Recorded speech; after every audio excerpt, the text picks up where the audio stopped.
Ameyasema hayo wakati akifungua kikao cha halmashauri kuu ya vijana KKKT kilichofanyika katika chepo ya ofisi kuu ya Dayosisi ya Mwanga, ikiwa ni kuelekea maadhimisho ya kitaifa ya siku kuu ya vijana itakayofanyika katika kanisa kuu la KKKT Dayosisi ya Mwanga mkoani Kilimanjaro, ambapo amesema kuwa vijana wanapaswa kuwa washiriki kamili wa utume wa Yesu Kristo. Vijana sio kanisa la kesho wala sio viongozi wa kesho, bali ni sehemu kamili ya kanisa la sasa na uongozi wa kanisa la sasa. Hivyo vijana ni sehemu kamili ya taifa la sasa na uongozi wa taifa la sasa. Mnaitwa kushuhudia Injili na kuwa washiriki kamili wa utume wa kanisa. Mshiriki. Mahali pengine sasa ukienda kwenye sharika, nimepita maeneo mengi, vijana sio washiriki kamili, wanasubiri tu sikukuu za vijana. Makongamano wanayapenda, lakini kutumika vizuri kwenye sharika zao ni shida. Na nitumie nafasi hii kuwasihi vijana wa kanisa la Kiinjili la Kilutheri Tanzania, tumikeni vizuri kwenye sharika zenu. Msisubiri tu matukio, msitumike kwa matukio.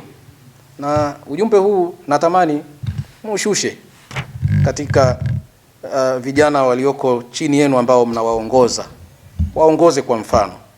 Akiwa katika ziara pamoja na wajumbe wa halmashauri kuu ya vijana, mlezi wa vijana KKKT Askofu Dr. Cyprian Hilinti wa Dayosisi ya Kati amesema lengo la ziara hiyo ni vijana kushirikishana uzoefu katika kuboresha na kuanzisha miradi ya vijana na kushiriki katika michezo, pia kujifunza historia ya kanisa, huku mratibu wa vijana KKKT Mchungaji Franki Mng'ong'o akieleza kuwa kupitia ziara hiyo vipawa vya vijana vimeonekana.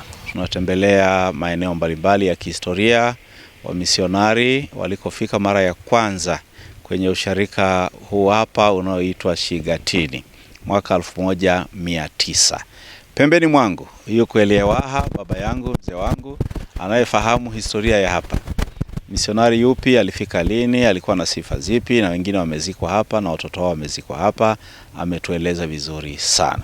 Lakini pia tumepata fursa ya kufika ofisi kuu ya Dayosisi ya Mwanga.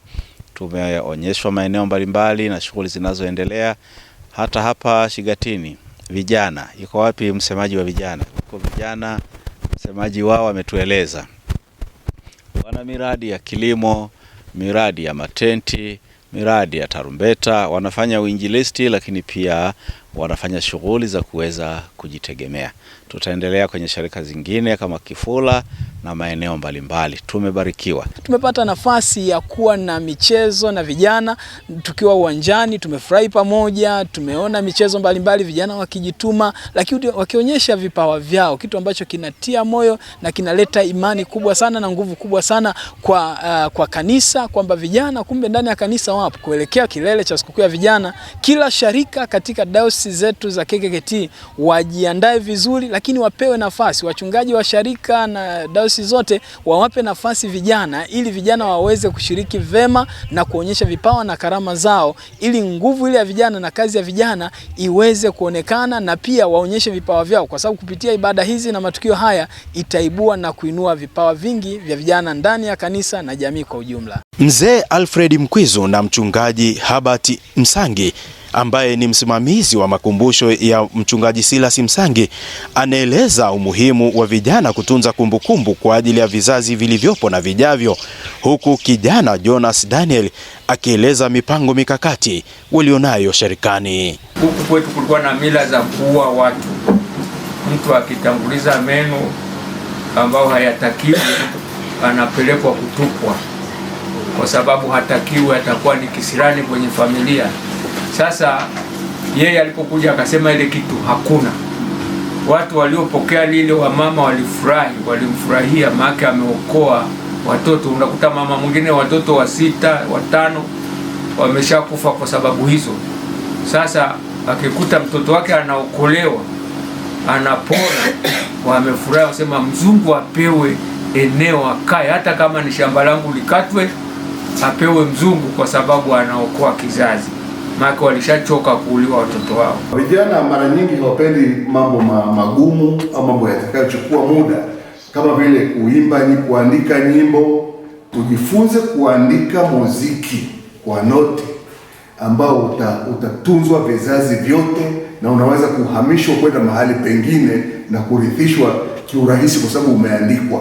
Nyimbo zikiimbwa pasipo kuandikwa kwa noti zitapotea baada ya muda mfupi sana. Tuna shamba liko hapo pembeni ya usharika hapo, tunajaribu kujikusanya pamoja na kufanya kilimo, japo tunafanya kilimo tofauti tofauti kwa msimu tofauti tofauti, lakini kinatufanya tunakuwa pamoja, pia kinatusaidia japo tunataka kufanya zaidi. Ni vijana wa dayosisi hii ya Mwanga ambao wameshiriki katika michezo mbalimbali katika viwanja hivi kutoka hapa katika kanisa kuu la dayosisi ya Mwanga iliyopo mkoani Kilimanjaro. Mimi ni Elihuruma Chao.